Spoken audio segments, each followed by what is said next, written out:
तो यहाँ life cycle से रिलेटेड किसी को कोई डाउट?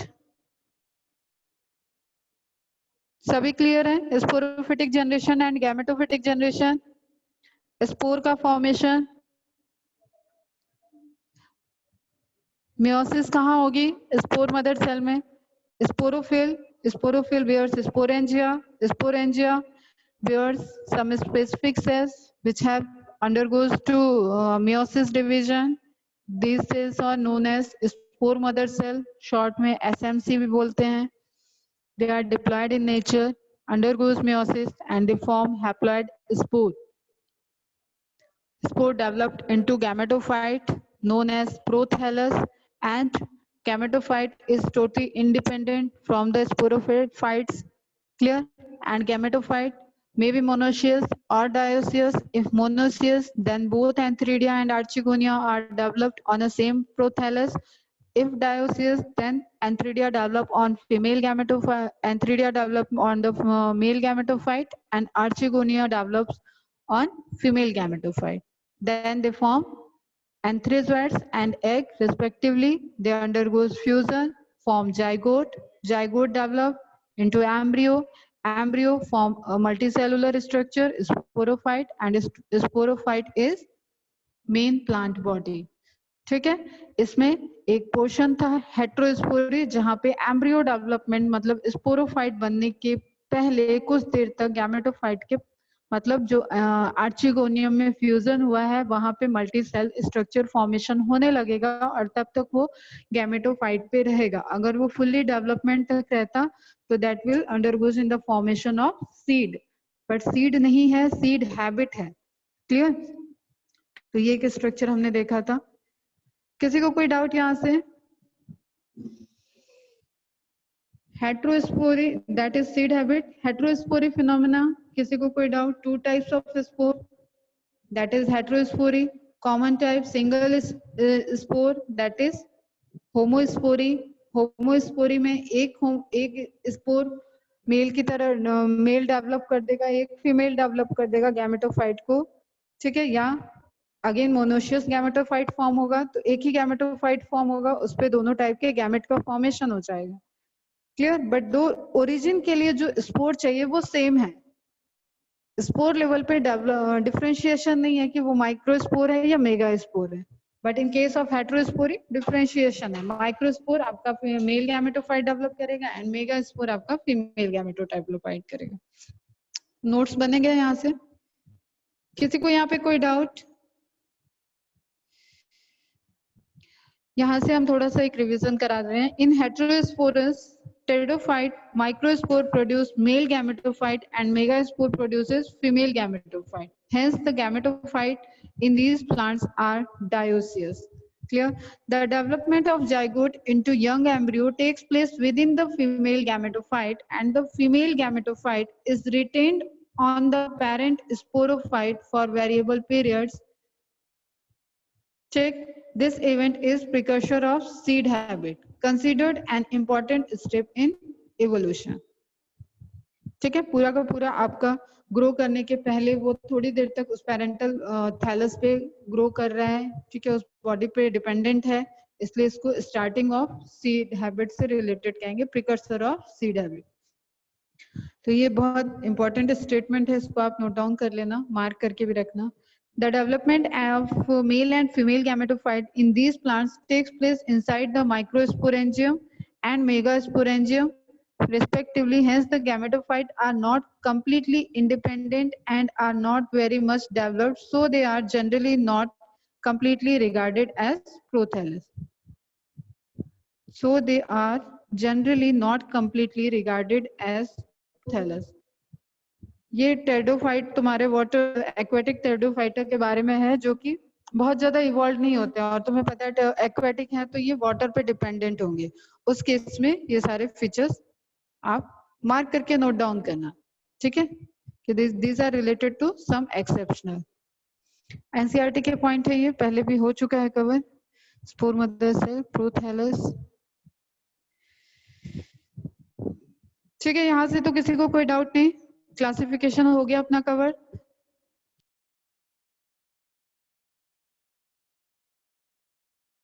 एग्जाम्पल्स यहाँ पे दिए हुए हैं, इनको आप प्रायोरिटी बेसिस पे रखोगे। साइलोटर्म, लाइकोप्सिडम, जिनेला, लाइकोपोडियम, स्पेनोप्सिडा में स्केसिटम एंड टेरोप्सिडा में ड्रायोप्टेरिस, टेरिस, एडियंटम।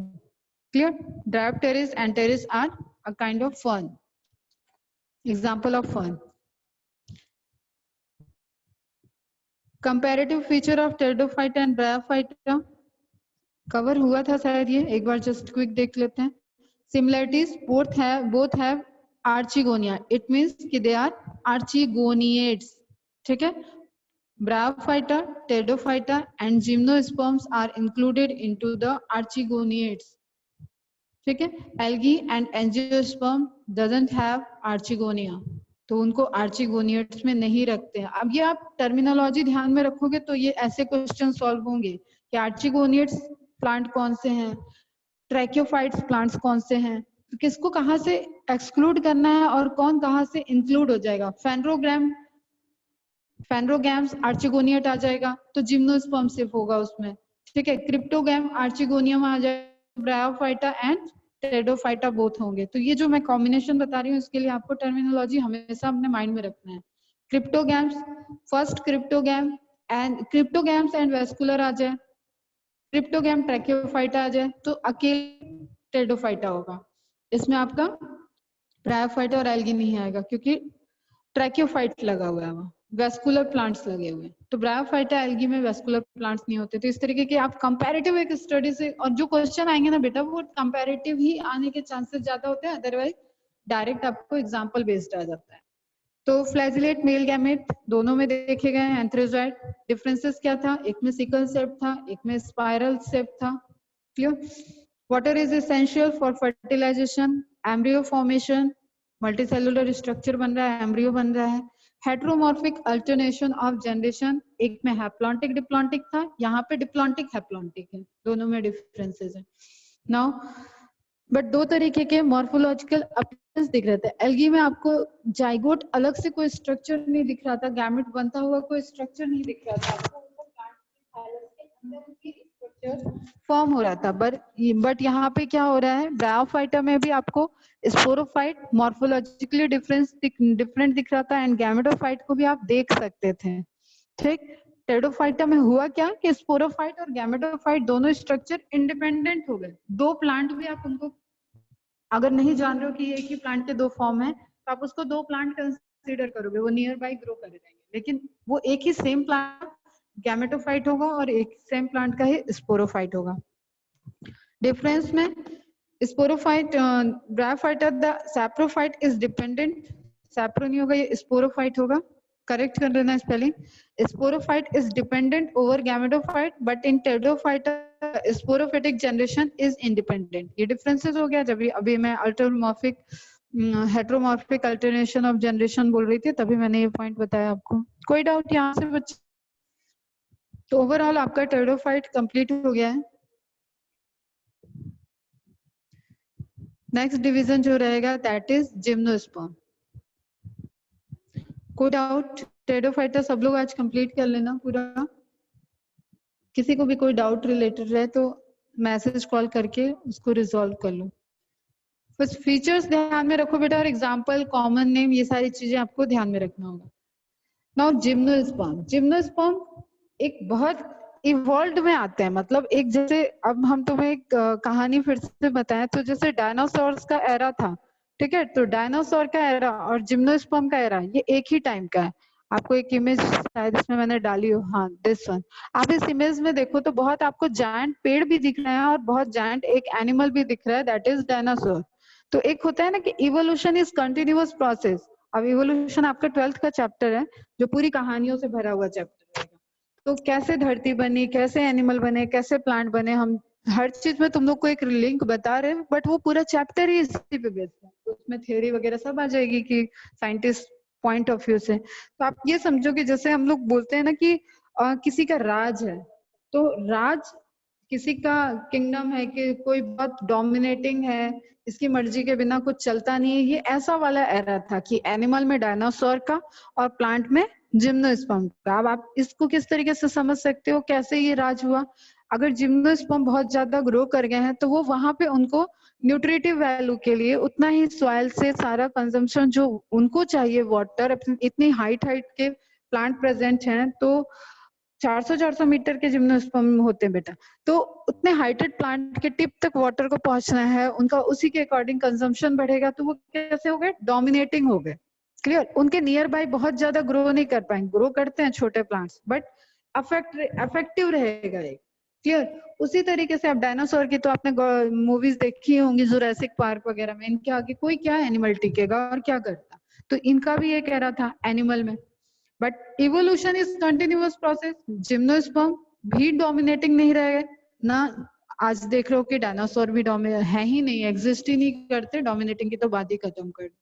तो अगर हम ये समझते हैं ना कि आज ह्यूमन बीइंग एक बहुत इवोल्यूशन पॉइंट ऑफ व्यू से बहुत सक्सेसफुल एनिमल में ही आते हैं हम लोग, बहुत सक्सेसफुल एनिमल है, तो ऐसा नहीं है। हो सकता है इवोल्यूशन प्रोसेस में अभी हम कुछ और ऐसा इवॉल्व हो जाए जो हमसे ज्यादा ताकतवर कोई एनिमल फिर से बन जाए, कोई ऐसी ब्रीड बन जाए जो ह्यूमन के एग्जिस्टेंस को खत्म कर दे।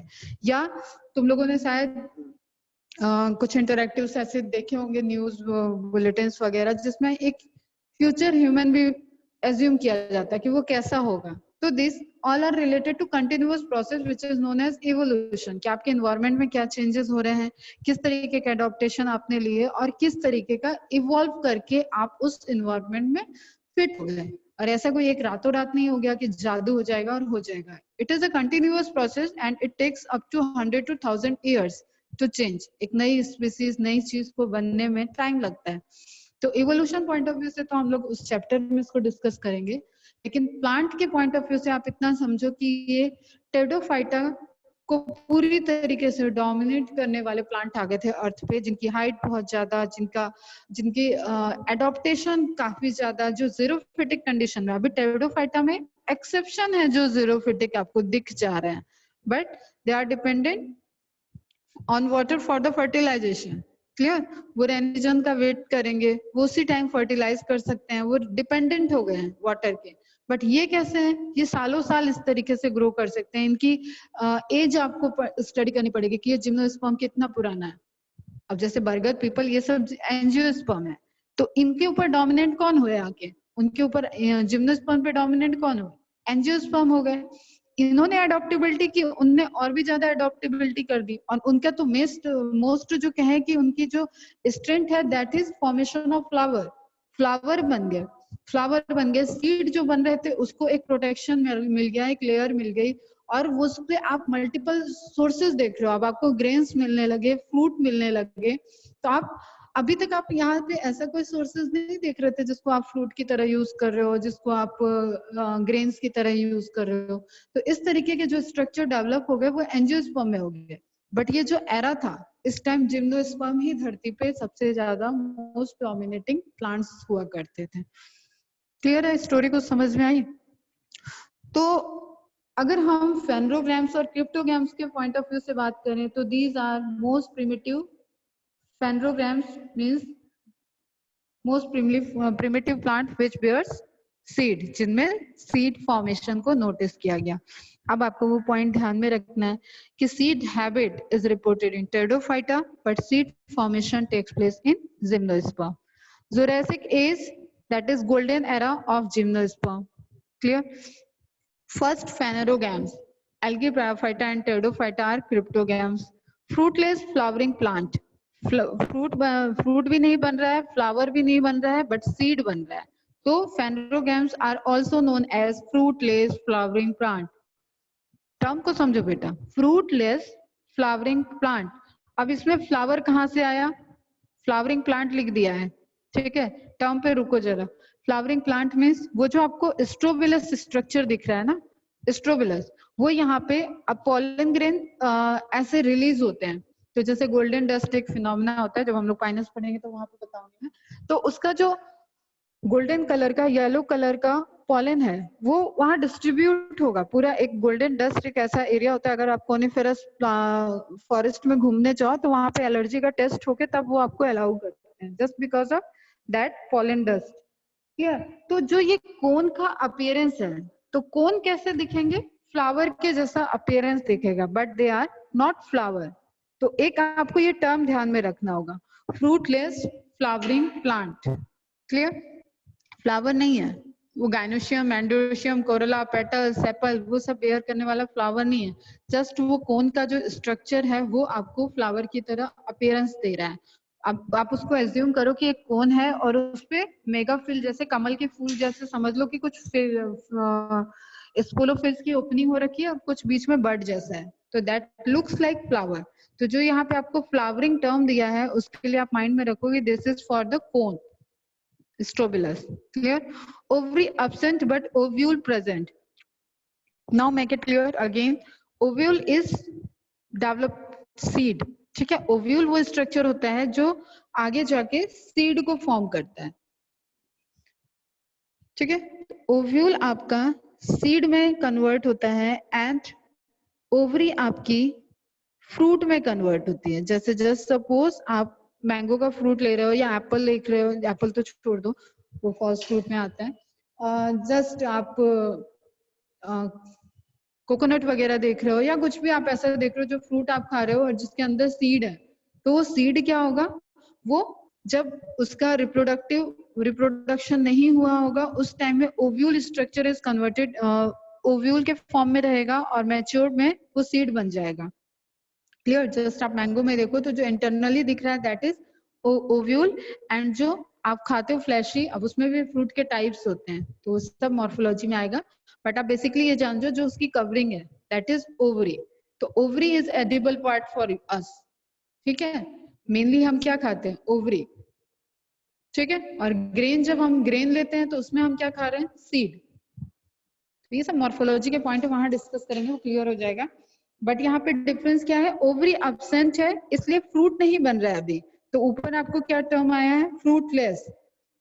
क्लियर? ओवरी कहाँ प्रेजेंट होगी, only in angiospermic plant. Seed formation but fruit not formed, that's why they are formed naked seed. Main plant body is sporophyte. अब हम पूछें तुमसे कि मेन प्लांट बॉडी स्पोरोफाइट किस किस डिवीजन में होती है, तो इसका आंसर क्या होगा, मेन प्लांट बॉडी स्पोरोफिटिक किस किस डिवीजन में होती है। In plant kingdom the phylum represented by the division. Plant kingdom में फाइलम को हम लोग डिवीजन वर्ड देते हैं टेक्सोनॉमिक हायरार्की में। तो main plant body is sporophytic, life cycle is diplontic. Life cycle is diplontic, it means कि अब आपको गैमेटोफाइट जो जनरेशन हैप्लॉन्टिक जनरेशन दिख रही थी वो इंडिपेंडेंट वो ऐसे फ्रीली नहीं दिखेगी। अब सब सीड का फॉर्मेशन सब प्लांट में हो रहा है। जो सीड हैबिट स्टार्ट हुई थी टेरिडोफाइटा से वो यहाँ पूरी डेवलप हो चुकी है, इसलिए पूरी लाइफ साइकिल कैसी है, diplontic. Now again recall, diplontic life cycle reported in gymnosperm, haplontic life cycle represented by the algae, ठीक है, haplontic diplontic represented by Bryophyta, diplontic haplontic represented by Pteridophyta, clear है, and diplontic dominating represented by Angiosperm. Is it clear? Alternation of generation सबसे last में plant kingdom का part है, वहां पे आप फिर से देखोगे इसको, बट ये आपको समझ में आ रहा है ना, हैप्लॉन्टिक, डिप्लॉन्टिक, हैप्लोडिप्लॉन्टिक, डिप्लोहैप्लॉन्टिक। इसका जस्ट मीनिंग होता है कि जो आपने डिप्लो हैप्लो में पहले वर्ड यूज किया वो मेजर पोर्शन लाइफ साइकिल का रिप्रेजेंट कर रहा होगा। हैप्लो डिप्लो बोल रहे हो तो हैप्लॉइड मेजर होगा, डिप्लो हैप्लो बोल रहे हो तो डिप्लॉइड मेजर होगा। एंजियोस्पर्म इज डेवलप्ड बेटा diplontic, completely diplontic. Clear? Clear है? तो एक क्वेश्चन मैंने अभी पूछा था, स्पोरोफिटिक प्लांट बॉडी में आप किस किस डिवीजन के प्लांट्स को इंक्लूड कर सकते हो? एक मिनट, शायद रिप्लाई आया है, चैट ओपन करते हैं। Pteridophyta, okay correct, but sporophytic plant body मैंने यहाँ वर्ड किया यूज कर दिया, तो इट मीन्स क्या I am asking about the all plants which have main plant body sporophyte. तो ऐसे कौन कौन से हैं, pteridophyta, gymnosperm and angiosperm. Is it clear? Pteridophyta का main plant body sporophytic, gymnosperm का main plant body sporophytic, and angiosperm का main plant body sporophytic diploid. Pteridophyta में क्या था, स्पोरोफाइट गैमेटोफाइट इंडिविजुअल दिख रहे थे, हेट्रोस्पोरी दिख रहा है, सीड हैबिट दिख रहा है, बट अब क्या दिखेगा, सिर्फ और सिर्फ आपको डिप्लॉयड ही दिखेगा प्लांट बॉडी के फॉर्म में। अब आपको जो हैप्लॉयड जनरेशन दिखेगी वो उसके अंदर गैमेट फॉर्मेशन, फ्यूजन, पॉलिनेशन यहाँ पे दिखेगा, just reported by the pollination first reported in the gymnosperm. And the source of pollination is very important question with respect of gymnosperm and angiosperm, that is wind pollination. Air pollination सबसे primitive type का pollination reported हुआ था gymnosperm में, and that was done by the air. ठीक है, wind के through pollination means pollen grain का female gamete तक पहुंचना, तो पॉलन ग्रेन का फीमेल गैमेट तक पहुंचना, उसके लिए जो मीडियम यूज हुआ first time, that is air.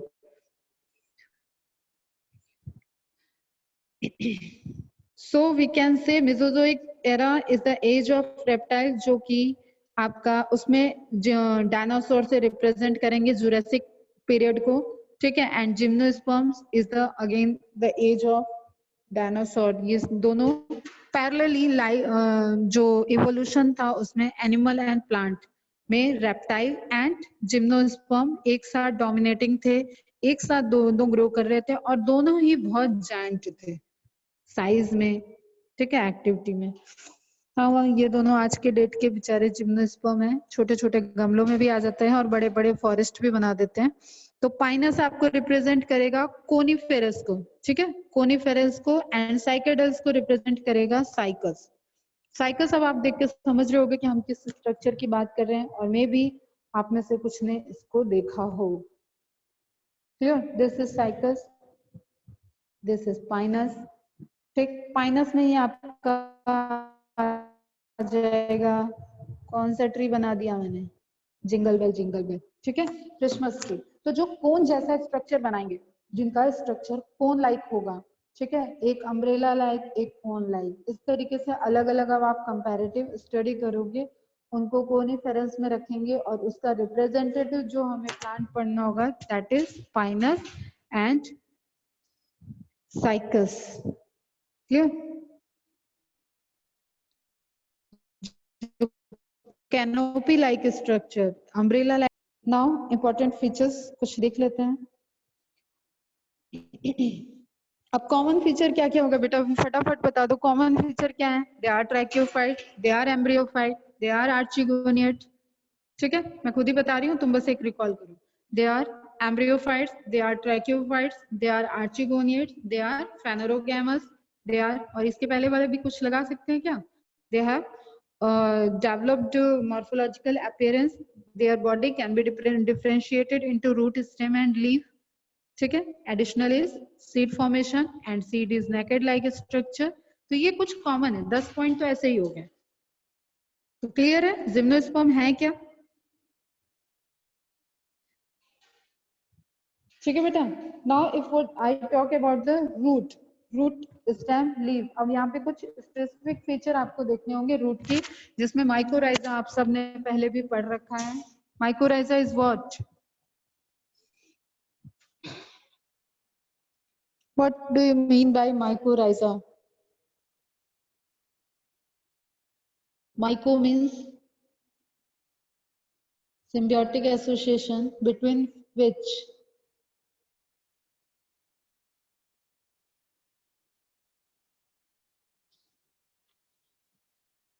किसके किसके बीच में सिम्बियोटिक एसोसिएशन? यार टर्म से आना चाहिए आंसर बेटा, एकदम fast. Myco means fungi, rhiza means root, fungus और जिम्नोस्पर्म की रूट के बीच में सिम्बियोटिक एसोसिएशन हो गया, तो दैट इज माइकोराइजा, ठीक है। तो एक आपको यहाँ पे ऐसी कैटेगरी दिखेगी कॉनिफेरल्स की जिनकी रूट एसोसिएट होंगी फंजाई के साथ, एक आपको ऐसे दिखेंगे साइकस वाली फैमिली जिसमें आपको रूट एसोसिएट होंगी ब्लू ग्रीन एल्गी के साथ। दोनों ही केसेस में क्या होगा?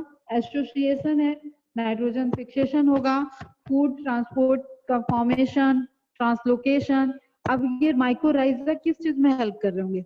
क्योंकि एक स्ट्रक्चर होता है रूट हेयर, ठीक है, रूट से निकलते हुए हेयर जो कि आपके single cellular multi cellular structures होते हैं और वो आपको एब्जॉर्ब करने में हेल्प करते हैं, रूट को एब्जॉर्ब करने में हेल्प करते हैं। और वैसे स्ट्रक्चर जिम्नोस्पर्म में नहीं देखने मिलेंगे इस पर्टिकुलर कैटेगरी में। वो एब्जॉर्प्शन का रोल कौन प्ले करेगा? आपकी फंजाई की हाइफी, ठीक है, फंजाई की हाइफी माइसिलियम याद है, उनका एसोसिएशन याद करो, पढ़ाया हुआ है मैंने। तो माइकोराइजा, ठीक है, इट कुड बी एक्टोराइजा और एंडोराइजा, अंदर हो सकते हैं, सरफेस पे हो सकते हैं, पेनिट्रेट करके हो सकते हैं। क्लियर? तो mycorrhiza and their example is Pinus. Stem Cycas has unbranched, अभी आपने ये स्ट्रक्चर देखा, यहाँ पे आपको अनब्रांच्ड स्ट्रक्चर दिख रहा है एंड पाइनस में आपको ब्रांच्ड स्ट्रक्चर दिख रहा है। The leaves in gymnosperms are well adapted, well adaptation दिखा आपको यहाँ पे। अब मैंने बताया ये डोमिनेट कर रहे हैं, तो अडॉप्टेशन अगेन नंबर ऑफ जो इन्वायरमेंटल कंडीशन होगा उसके अकॉर्डिंग अडॉप्टेशन आ जाएगा। नेक्स्ट लेक्चर में करेंगे अब इसके आगे बातचीत। एंड कर रहे हैं, यहाँ तक किसी को कोई भी डाउट हो तो पूछना, और आंसर थोड़ा सा रिकॉल करके अच्छे से बेटा टर्मिनोलॉजी को टाइम टू टाइम रिकॉल कर लिया करो। तुम लोग थोड़ा सा कलरफुल नोट्स बनाओ कि पढ़ने का मन भी ना हो तो भी उसमें जो आपके पॉइंट आए हैं उसको आप या तो दूसरी कलर पेन से लिखो, या तो उसके ऊपर हाइलाइटर यूज करो, या तो आप उसके ऊपर कोई इमोजी बना दो, स्टार मार्क बना दो, कि जस्ट आप घर में बैठे बैठे भी ऐसे पेजेस पलट रहे हो, बातें करते टीवी देखते, तो भी आपको वो हिट होता रहे। तो आपको टर्मिनोलॉजी याद करना बहुत जरूरी है बायो में। चलो बेटा, बाय बाय, टेक केयर।